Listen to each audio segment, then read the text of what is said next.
Dzień dobry, kolejne nagranie. Nie wiem, czy to mogę siadać, czy nie siadać, bo znowu pada generalnie, więc średnio, jak zawsze. Dzisiejsze nagranie będzie o łącznikach. O łącznikach, które pozwalają na zbudowanie takiej oto więźby. Poczekajcie, ja tutaj mam jeszcze jeden karton, który muszę mieć i pochowane, wszystko pięknie, żeby nie mokło. Dobra, siadam, kurde. Słuchajcie, przy takiej więźbie, gdzie mamy kontrłaty, łaty, kontrłaty idą na pir, mamy tutaj w sumie, niech no policzę, albo nie będę liczył, będę wam pokazywał. Dobra, od czego zacząć? Jak to jest robione? Jak to jest robione, żeby wam wytłumaczyć również? Pierwszą rzeczą, która tutaj się pojawia, to są te oto wkręty, czyli to jest oznaczenie WKT. Ja mam tutaj 80 na 180, czyli długie wkręty, które pokazywałem. Jest osobny program zupełnie o tym, więc i tak wam dam linka do tego. Wkręty wyglądają następująco. Mają jeden gwint, mają drugi gwint. I to są typowe wkręty właśnie do przykręcania w kontrłatę prostopadle do krokwi, która jest pod spodem. Oczywiście musicie wiedzieć, gdzie ona jest. Tutaj jest widoczne. Była krokiew odrywana, taka kontrłata poprzednia, więc tutaj było dosyć łatwo z trafieniem. I to jest przykręcane prostopadle do kontrłaty. I to wszystko. I zaraz wam powiem dlaczego.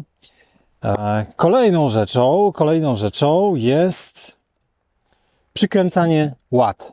I tutaj pojawia się drugi łącznik.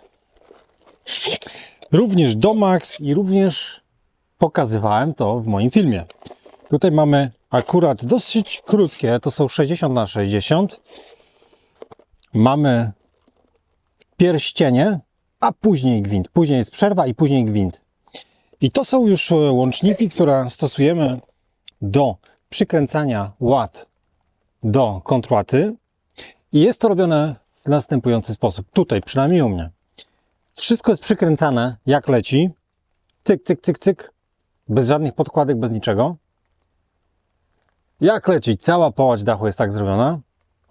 I dopiero później jest sznurek, inaczej, tutaj jest przyczepiony sznurek, u góry jest przyczepiony sznurek i jest to trasowane, żeby wypoziomować. I wtedy dopiero pojawiają się te kliny tutaj na łączeniach, jeśli oczywiście są potrzebne. I pod jednym z filmów, już nie wiem nawet którym, ale pojawił się komentarz, że po co się bawić z tymi klinami? I tutaj słuszny wpis, ponieważ do 20 mm można tych klinów nie dawać. Ale jeśli ktoś chce zrobić to dobrze, jeśli jest więcej niż 20 mm, albo tak jak u nas chcemy to zrobić dobrze, to wtedy dajemy kliny z dwóch stron. Tak? Czyli na przykład tutaj, tak jak widzicie, kliny idą z dwóch stron tego łączenia. Kliny również są przybijane. Gwoździkami normalnie przybijane są do kontrłaty, żeby się już nie wysunęły i wtedy jest to już minimalnie dokręcone. Tak to się robi. I teraz pojawia się drugi rodzaj jeszcze łącznika do izolacji nakrokwiowej, czyli ten sam wkręt co tutaj, czyli WKT, ale ja mam tutaj 240, które są wkręcane jeszcze za pomocą tego szablonu. Ten szablon, słuchajcie, możecie sobie zrobić z czegokolwiek chcecie. Opcja druga to jest szablon producenta. Przykładamy i lecimy w ten sposób. Czyli pod zadanym kątem, w zależności od kąta nachylenia dachu, ładujemy tutaj i przykręcamy.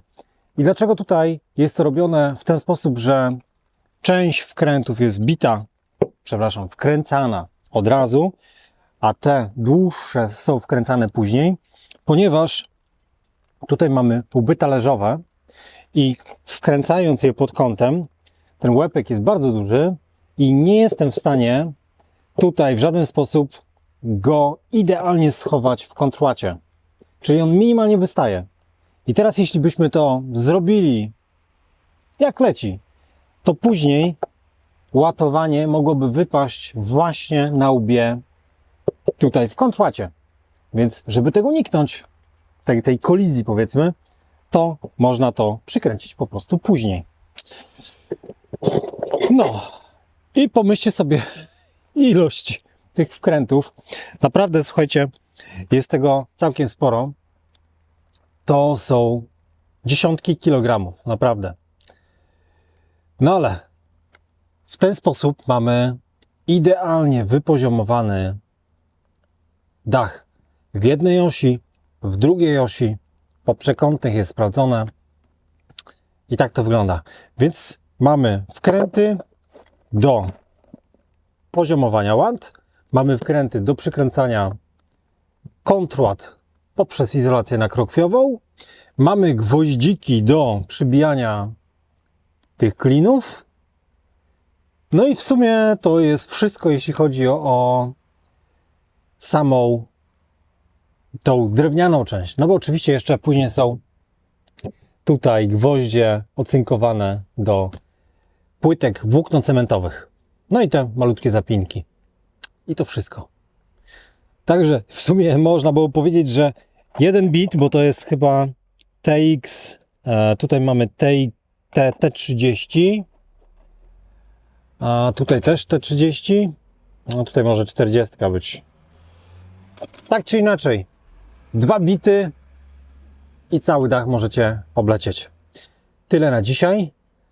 Widzicie, już tutaj jesteśmy w kolejnej części dachu i już niedługo będzie finał. Na razie, cześć.